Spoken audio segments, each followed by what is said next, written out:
दर्शकों नमस्कार। मैं यज्ञाचार्य मनोज शर्मा आपके समक्ष उपस्थित हुआ हूं। आज फिर एक नई रोचक जानकारी ली है। माताओं बहनों के मेरे पास श्री कृष्ण जन्माष्टमी को लेकर के अनेक प्रश्न आए।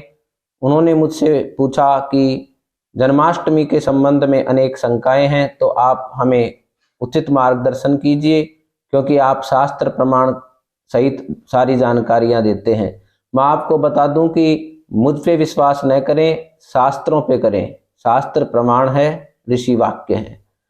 माताओं ने मुझसे प्रश्न किया कि हम जन्माष्टमी का व्रत 6 को करें या 7 को।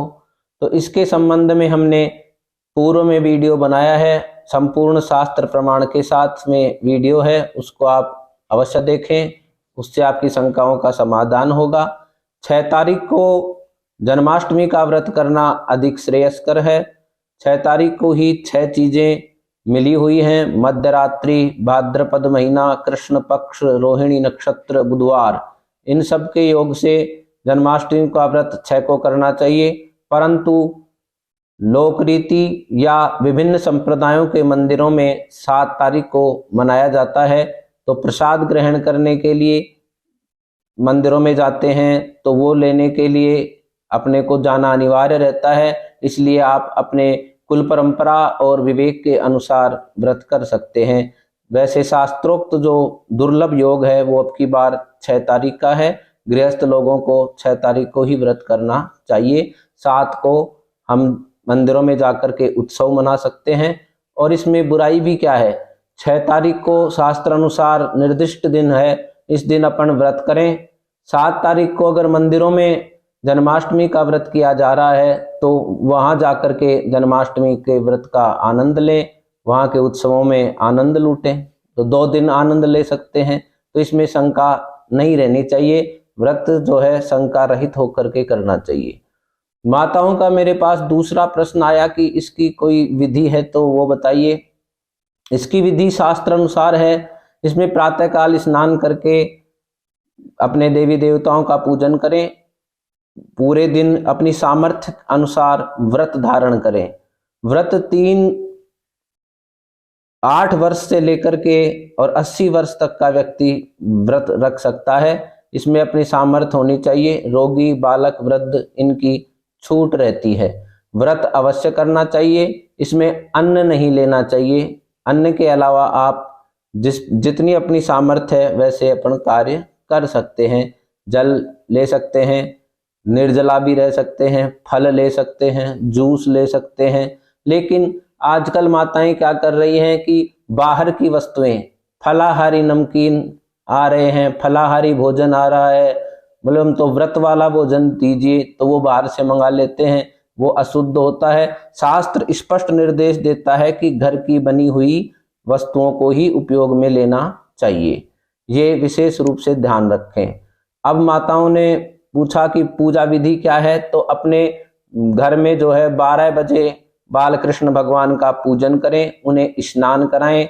लड्डू गोपाल हैं अपने घर पर, तो उनकी पूजा करें, उन्हें स्नान करवाएं, उन्हें वस्त्र पहनाएं। लेकिन स्नान करवाते समय एक विशेष ध्यान रखें कि लड्डू गोपाल को पूर्णतया वस्त्र रहित नग्न करके स्नान न करवाएं, क्योंकि शास्त्र प्रमाण है।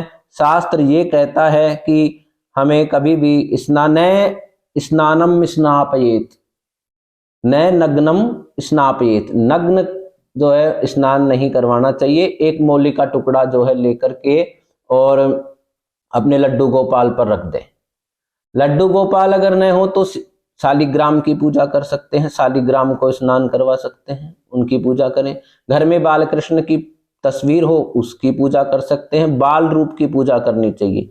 इसमें एक बात और ध्यान रखें, केवल कृष्ण भगवान की ही पूजा न करें, उनके जो परिवार के सदस्य हैं उनकी पूजा अवश्य करनी चाहिए, नहीं तो पूजा रह जाती है अधूरी। बलदाऊ, श्री कृष्ण, उनके मित्र, रोहिणी, ग्वाल गोपाल, इन गौ माता, इन सब की पूजा अवश्य करनी चाहिए। ये ध्यान रखना चाहिए। अब माताओं ने मुझसे एक प्रश्न और किया कि पारणा कब करें, व्रत का पारण कब करें। तो व्रत का पारण करने के लिए शास्त्र विधान है कि रोहिणी और अष्टमी तिथि, इनको छोड़ करके दूसरे दिन जो है पारणा करना चाहिए। तो ये 10:30 पर प्रातः 7 तारीख को आप इसका पारण करें, ये शास्त्र प्रमाण अनुसार है। माताओं ने मुझसे पूछा कि हमें और क्या करना चाहिए, तो इसका एक विधान और है कि हमें इस दिन पूजा करते समय संकल्प अवश्य करना चाहिए। व्रत का संकल्प प्रातः स्नान करने के बाद आप लेवें, हाथ में जल लेकर के और संकल्प लें। जल में दूब जो आती है दुर्वा वो और रखें और फिर आप संकल्प बोलें। संकल्प इस प्रकार से है, आप चाहें तो इसे नोट कर सकते हैं या फिर वीडियो को उस दौरान चला करके आप साथ साथ ये बोल सकते हैं कि मम अखिल पाप प्रशमनम पूर्वक सर्व अभिष्ट सिद्धये श्री कृष्ण जन्माष्टमी व्रतम अहम करिष्ये। अपने गोत्र नाम का उच्चारण करके आप ये संकल्प लें और फिर कृष्ण भगवान का जो है ये व्रत धारण करें, इससे आपकी सभी मनोकामनाएं अवश्य पूरी होंगी। इसके अलावा एक जो नई बात है शास्त्रोक्त है वो आपको और जानकारी दूं। माताओं ने मुझसे पूछा कि क्या इस दिन अर्घ्य देना चाहिए। बिल्कुल सही प्रश्न मेरे सामने आया, ये वास्तविक प्रश्न, अच्छा प्रश्न है। इसके लिए मैंने बड़ी मेहनत से इन धर्म ग्रंथों में प्रमाण ढूंढा। आप जानते हैं मैं अपनी तरफ से कुछ नहीं कहता, जो कहता हूं प्रमाण सहित कहता हूं। तो इसमें ये प्रश्न मुझे अच्छा लगा कि अर्घ्य देना चाहिए या नहीं। अर्घ्य अवश्य देना चाहिए। अर्घ्य अगर नहीं देते हैं तो पूर्ण फल की प्राप्ति नहीं होती है। देखिए शास्त्र क्या कहता है, दधि पुष्पाच्युते मिश्रम ततो अर्घ्यम मुदा क्षीरोदारणात् संभूता अत्रे नेत्रमुदभव। अर्थात चंद्रमा को अर्घ्य जरूर देवें।